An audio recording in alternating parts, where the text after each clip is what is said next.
Assalamualaikum warahmatullahi wabarakatuh. Alhamdulillahi rabbil alamin wa bihi nasta'inu ala umurid dunya waddin wa ala alihi wa sahbihi ajma'in, amma ba'du. Fa ya ayyuhal ikhwanu, mudah-mudahan kita semua masih dalam keadaan yang baik-baik saja, bergembira selalu, dan mudah-mudahan Allah Subhanahu wa taala memberikan kita kesehatan zahiran wa batinan, memberikan kita keselamatan, keberuntungan, kemenangan, kebahagiaan, kesejahteraan, kemenangan, keamanan, semua kebaikan mudah-mudahan Allah berikan kepada kita semua, terlepas dari perbedaan di antara kita mengenai satu dan lain realitas. Amin Allahumma amin. Kita tetap saling mendoakan di tengah perbedaan di antara kita mengenai satu persoalan, mobil khusus. Ya, satu persoalan itu ya sudah satu kan, bukan umum, artinya sudah spesifik sekali.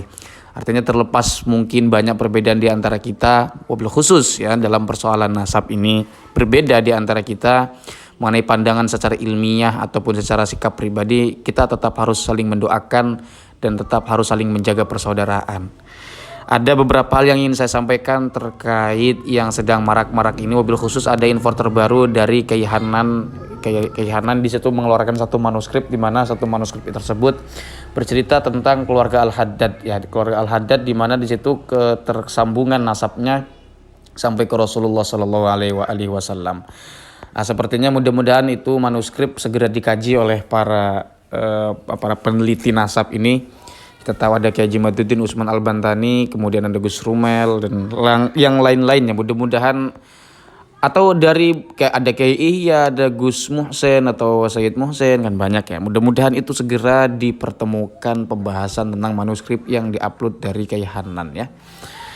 Terlepas daripada itu, hal-hal yang banyak sekali terjadi teman-teman ya.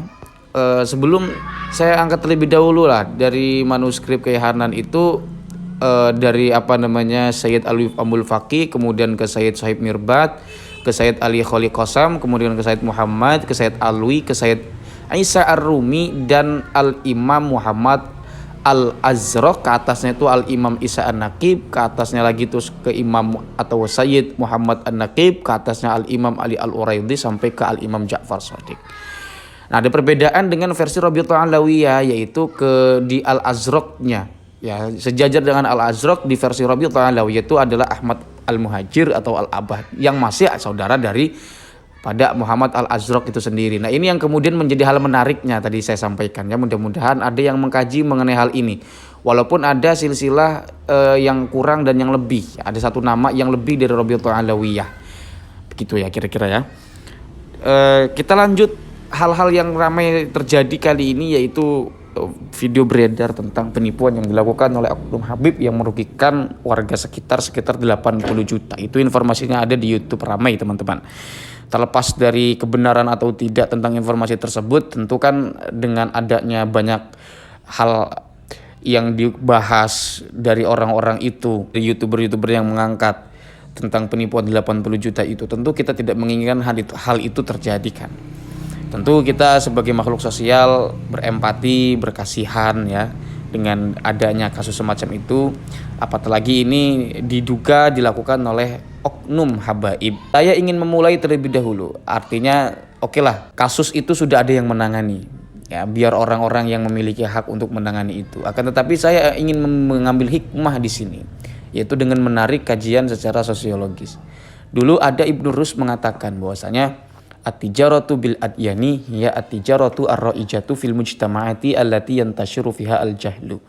Jadi jualan yang paling laris itu adalah jualan agama ya, at-tijaratu bil adyan atau tijaratul adyan, jualan agama atau jualan dengan agama.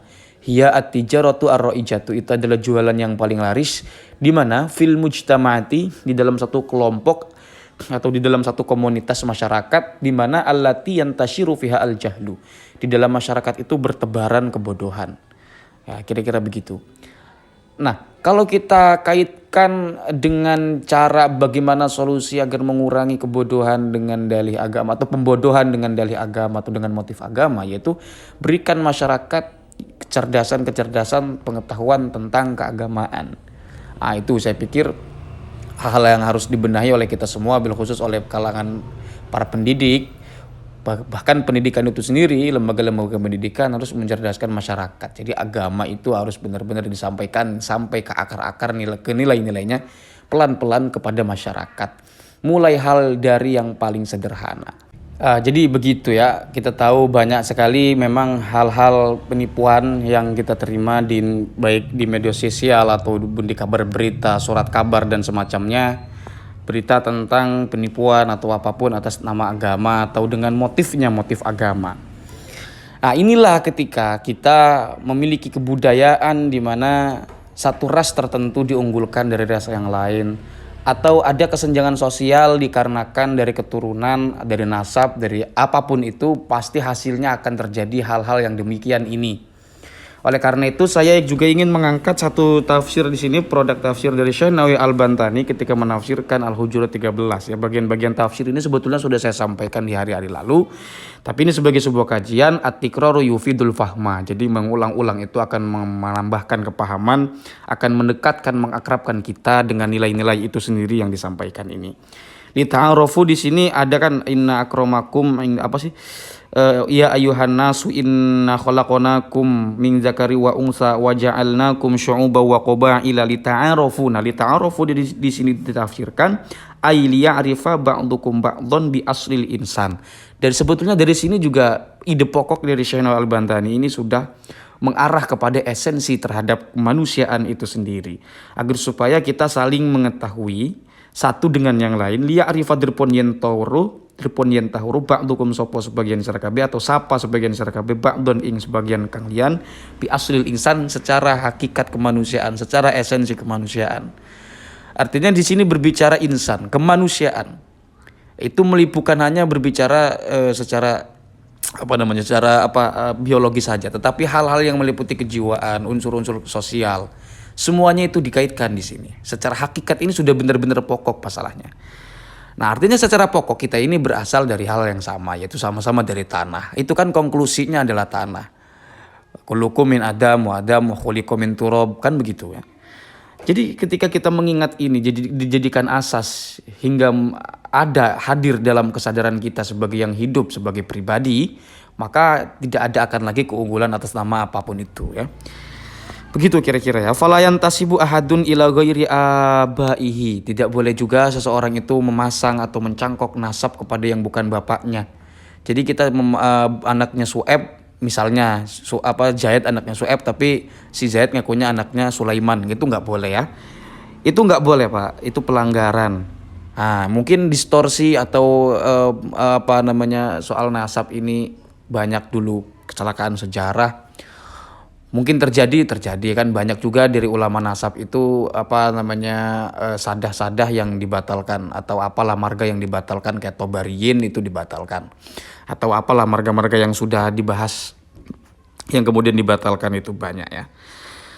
Kemudian ini tidak boleh walayan tasibu ahadun ila ghairi abaihi la litatafakharu ya. Kita juga tidak boleh untuk saling membangga-banggakan, agar supaya kalian semua itu tidak berbangga-bangga bil abai wal qabaili, dengan leluhur-leluhur dan juga dengan qabilah-qabilah. Wala litad'u, dan juga tidak boleh mendeklarasikan mengaku at-tafawuta ya, keunggulan perbandingan bil ansabi atau fil ansabi di dalam urusan nasab. Itu tidak boleh Pak. Sebelum tafsir itu Syekh Nawawi Al-Bantani sudah menjelaskan tentang klasifikasi di Arab ketika itu ya, klasifikasi tentang bagaimana kebudayaan Arab mengenai tentang qabilah dan nasab itu sendiri. Jadi kira-kira seperti itu. Kita intinya secara hakikat sama. Jangan, kitanya juga yang biasa-biasa ini, jangan terlalu mengagung-agungkan orang yang punya nasab. Biasa saja. Menghormati itu keharusan. Sekali lagi, mencintai, memuliakan itu adalah keharusan. Tetapi yang ketika menjadi berlebihan itu juga masalah ya. Begitu kira-kira ya.